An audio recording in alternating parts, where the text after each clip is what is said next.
Chapter 15. India wins independence. The Indian independence struggle had become more extensive during the period of the Second World War.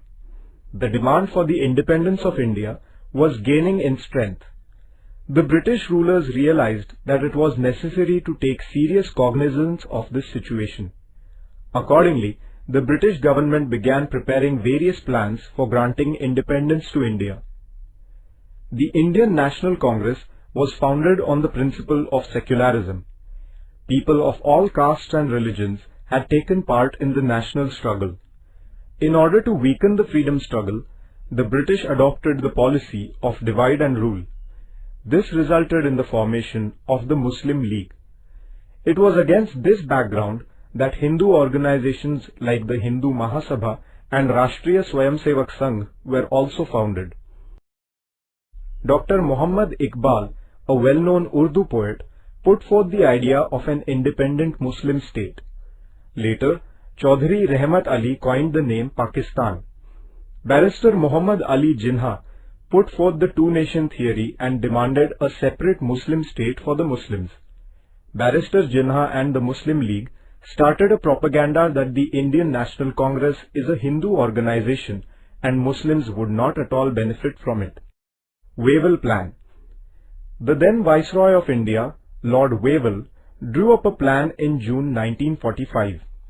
Among the major provisions included in this plan were a proper representation to Muslims, Dalits and the minorities in the central and provincial legislatures and an equal number of Hindu and Muslim members in the Viceroy's Executive Council. A meeting of all major political parties in India was called at Shimla to consider Wavell's plan. However, at this meeting, a consensus was not arrived at. Barrister Jinnah insisted that only the Muslim League should have the right to suggest the names of Muslim representatives to the Viceroy's Executive Council. The Congress opposed this contention. This plan could not succeed. The Cabinet Mission. After the end of the Second World War, the British rulers became favorable to giving independence to India. The British Prime Minister Attlee clarified Britain's policy about India in the Parliament. According to it, the right of the Indians to make their own constitution was recognized. It was made clear that the issues about minorities would not come in the way of India's independence. The Prime Minister also announced that a delegation of British ministers was being sent to India to negotiate with the Indians. The Cabinet Mission, consisting of Pethick Lawrence, Stafford Cripps and A.V. Alexander, who were all British ministers, arrived in India in March 1946. They put England's plan about India before the Indian leaders. This plan is known as the Cabinet Mission Plan. It was proposed to establish a Federation of India comprising the provinces under the British government and the princely states. The Indians would themselves prepare the constitution of the Federation. Till the drafting of the constitution, India would be ruled by the interim government in consultation with the Viceroy. Some of the provisions in the plan were not acceptable to the Congress. Similarly, as there was no provision for the creation of an independent Muslim state, the Muslim League was also dissatisfied. Thus, the Cabinet Mission Plan was not accepted in its entirety. The Direct Action Day. In accordance with the Cabinet Mission Plan, elections were held for establishing a Constituent Assembly in which the Congress secured an overwhelming majority. The Muslim League refused to join the Constituent Assembly. The League strongly demanded the partition of India. It was declared that 16th August 1946 would be observed as the Direct Action Day with a view to explaining the League's stand on the creation of Pakistan. The followers of the Muslim League resorted to violent ways. There were Hindu-Muslim riots all over the country. There were massacres in the Noakhali region in the province of Bengal. In order to put a stop to this violence, Gandhiji went there without giving a thought to his own life. He strove hard to establish peace there. The establishment of interim government. In such anarchic conditions, the Viceroy Lord Wavell formed an interim government of Indian representatives. the cabinet under the leadership of Jawaharlal Nehru took over the governance of the country. The Muslim League initially declined to participate in the working of the interim government, but later the League changed its decision and participated in the interim government.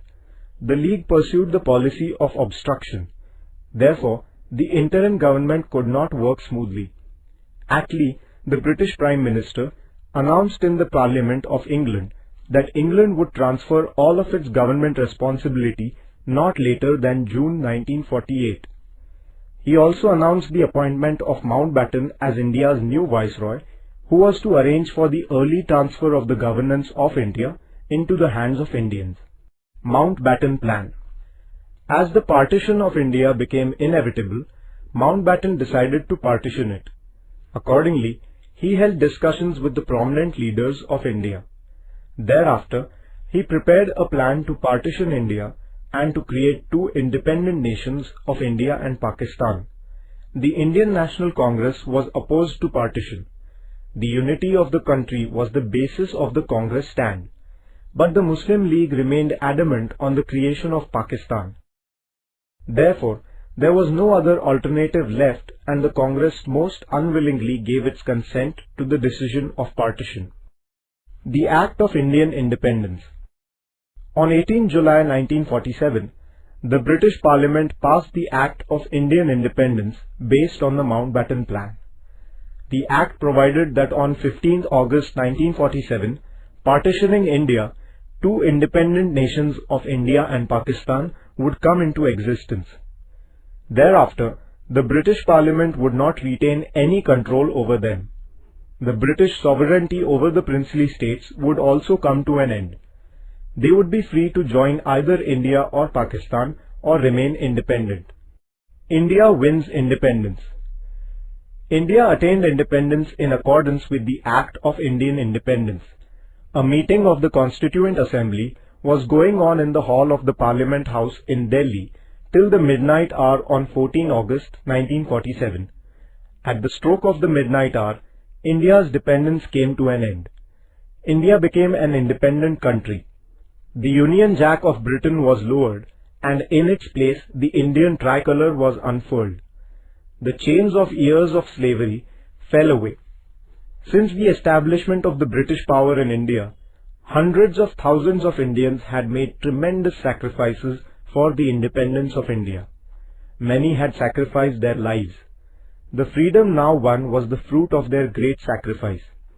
The first Prime Minister of independent India, Pandit Jawaharlal Nehru, aptly expressed the importance of this historic movement in his memorable speech. It is fitting that at this solemn moment, we take the pledge of dedication to the service of India and her people, and to the still larger cause of humanity. Hundreds of thousands of Indians celebrated the independence of India with enthusiasm. The joy of attainment of freedom was not untinted. The people of India were grieved because of the partition of the country and the terrible violence. Gandhiji did not join the celebration of independence.